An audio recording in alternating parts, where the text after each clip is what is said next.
What is crack? Happy Monday. Bitcoin with Dinny here, coming to you live from Spain. It's Monday evening, just outside the gym, which I noticed has got this big fish on the side of it, which I never actually noticed before. Just waiting on the gym to open here at 6:30. 6:25. I'm an hour ahead of you guys, and going in for a little workout. Just had to do a little check-in, see how you guys are doing. It's been a volatile week. Last week was extreme volatility. We've seen the second largest crypto exchange pause withdrawals, and now it looks like they're insolvent. They've a billion or multiple billion hole in their balance sheet, and it's really unfortunate because the job for an exchange is one of the lads from Retire Early Club was saying to me, Dinny, should I take my Bitcoin off the exchange? And he was asking me about crypto.com, and my honest opinion on crypto.com is it's a good exchange and it's ran well and it'll probably be fine. But aside from that, my advice has always been the same. Exchanges aren't a place where you hold your long-term, your savings, your Bitcoin. Exchanges are a place where you purchase it and then you remove it to a wallet. Okay, so it's always self-custody. That's the whole point of this thing. So regardless of any exchange, especially in these times of extreme volatility and contagion, market contagion, potential contagion, I would be definitely not holding my assets on an exchange. But lads, I never hold them on an exchange, and that's why, while all the carnage has been going on, last week, I was calm. There was nothing to do. It's all about building your strategy, doing it right, and then you don't have to worry about all the short-term noise and nonsense. You just sit back and let the carnage happen. Because exchanges are always going to blow up. Since this whole ecosystem started, every single market cycle we see big exchanges blow up, and that's why in the Bitcoin with Dinny Retire Early Club we teach you that you don't use exchanges as custodians. You use exchanges to purchase, okay, and then you move it into more secure places like self-administered wallets, which is the most secure way that you can custody your coins. Beware of scammers in the comments, although I haven't seen the scammers in a while. Stick a comment in there if you're seeing any scammers. I know my Instagram people are getting messages there last week from a fake Bitcoin with Dinny, but if you look at the very top on Instagram, you'll see there's always misspelling. Now on Facebook it can be spelled the exact same, but if I message you out of the blue or I screenshot your photograph, you can be sure it's not me. It's a scammer, guys. Ricky, this is the real Dinny. The way you'll know it's the real Dinny is the real Dinny will be talking. What's the crack, man? Good to see you. And do your daily exercise, guys. Give the like button a nice little press. Sometimes these videos, some people need to hear them, especially people who are newer. Now, ultimately, this whole FTX collapse is going to set our industry back. It's going to set us back at least 12 months. And this is why Bitcoin maximalists are so harsh on altcoiners, and a lot of the time they refer to them as scammers, because this is the damage that it's doing to our industry. Okay, it's setting us back. Remember the movement here. Bitcoin is the invention. We're trying to separate money from state. Just like 100 years ago, we separated religion from state. They were commingled. They were one of the same 100 years ago. And can't even say that word. But it was very, very bad having religion and state interconnected. Okay? It was a shit show. We all know that now. A lot of us believe the same is true of having money and state connected, because money is just this arbitrary medium of exchange, this little vehicle that only humans understand. Animals don't understand money. Humans just created this thing to allow us to specialize, okay, so we don't have to be all jack of all trades, okay, because the barter system doesn't really work as you expand. So you need this sort of unit to put in the middle of a good and a service, or between two parties, and we created money. But having the money in the hands of the baby head kissers, the politicians, is a disaster. Because money shouldn't really be in anyone's hands, because all humans are corruptible. And that's why this whole movement began.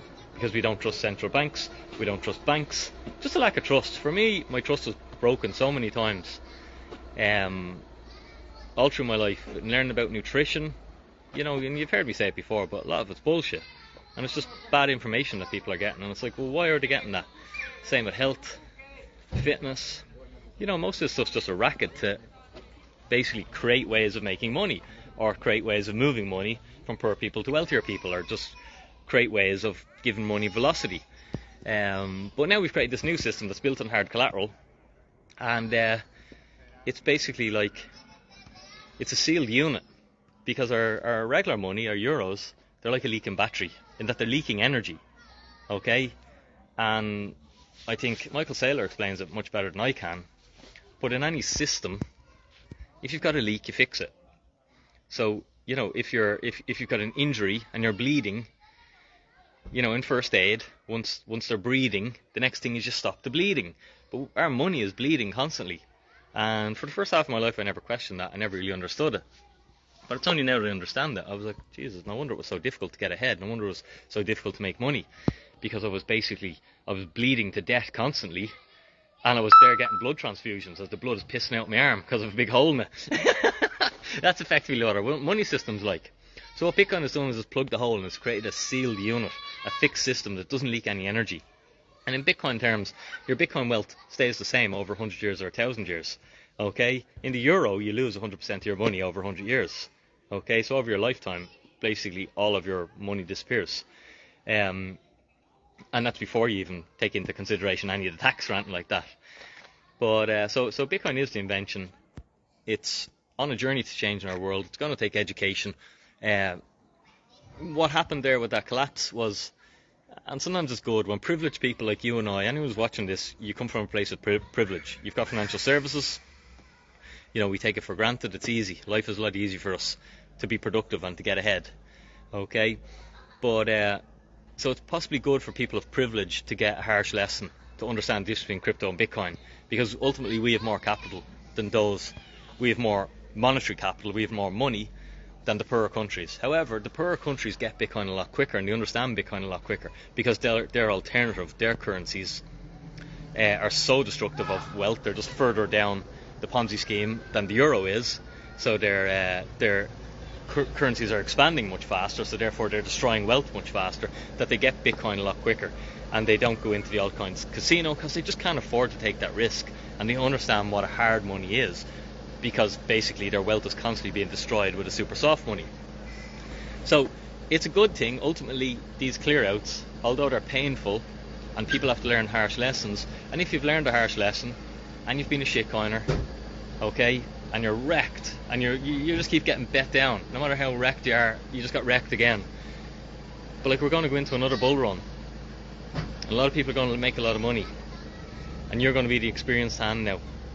And all your buddies will be in, and they'll be coming shitcoiners and telling you why you don't have a clue, and telling you why Bitcoin's old and slow, and that this new protocol is the way to go.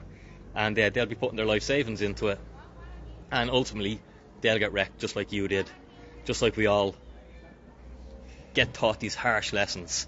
Okay, but the beauty of it is it's so early.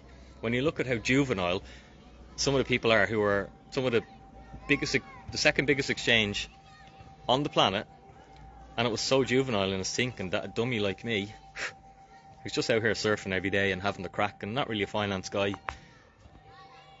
but it just didn't make sense to me. It was just like, how the hell is that thing worth anything? And lo and behold, it goes to zero. And the Bitcoin maxis are proved right again. So ultimately, lessons can be hard, but the hardest lessons are sometimes the best things. One of the hardest lessons I learned was breaking my back. And in hindsight, it was the best thing that ever happened to me. Although at the time it was a horrendous experience. Jesus Christ, it was serious pain. I was on morphine pumps and things like that. Any of you ever on a morphine pump? I'm sure it's pretty much what heroin feels like. But it's not good. Okay? But that, in hindsight, was the best thing that ever happened to me. Because it changed everything. Changed all my decisions. Changed how I lived my life. And pivoted my life in a way that I wasn't really happy, to a way to a direction that ultimately was taking me towards my true purpose. I'm working on things that I'm more passionate about, as opposed to just being trapped in a 9-to-5 just for the sake of trying to earn some money, which is worth less and less every day. Insanity. But I done it for half my life. So ultimately, yeah, it's a good thing. It's going to set the industry back about, I'd say, a good year in terms of adoption. But here's the positive. But even in Retire Early Club, the amount of people that are getting out of the altcoin casino, okay, and flipping into hard assets, into the real protocols, into the things that are life-changing. Many of those guys learned really hard lessons, But as I say, next bull cycle, they're positioned, they've built their plan, they've built their strategy, they're accumulating the right assets, and the next bull cycle they're going to make a lot of wealth. Okay, so that's the positive. We're getting rid of loads of shit coins, we're getting rid of loads of bad exchanges, they're all going to fall apart now, and only the good will survive, and the good will be built upon. Alright, and this is how free market works. It's painful, okay, but this is the crashes that you need. Otherwise you have an absolute the world melts down if you don't have these little clear outs. So ultimately they're good. Anyway, I'm waffling here now just for the sake of waffling. Guys, hit the like button if you haven't. It's been good to have everyone on. Have a little chat to you. There's a fish. There's a young lad talking Spanish. And here's me going into the gym. Here, we'll take us in. Where did I leave me tenner actually? Up there. £4 for the gym here. Half the price of back home. Dirty feet. Oh, there's the Angelas or the bells. Guys, have a super evening. I'm going in here to get my workout on in the store. Get a big pump going. And I'll probably go live tomorrow, give you an update. Dinny out. Lots of Christmas songs. Jingle bells. Too early for that.